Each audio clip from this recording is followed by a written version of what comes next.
Good afternoon বন্ধুরা। এই যে আমার বর কি নিয়ে এসছে দেখো। এটা হলো গিয়ে তালের শাঁস, আর আমি এটা ভেবেছি লিচু।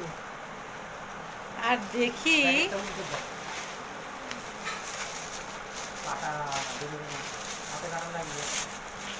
লাগবে না কাটা। আমি ভেবেছি লিচু, আর নিয়ে এসছে গোলাপ। আমি ডিউটি থেকে আসার পরে তাড়াতাড়ি করে গেলাম যে ঘড়ি বর কি নিয়ে এসছে। লিচু আনে জ্যৈষ্ঠ মাসে মানুষ। তুমি এই পাতা সহ গোলাপ নিয়ে এসছো, কাটা সহ গোলাপ। ও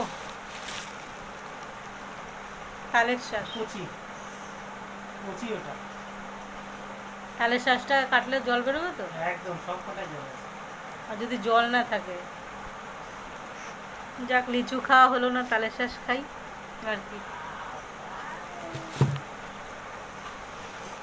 মিডিয়ে মিডিয়ে করবো না।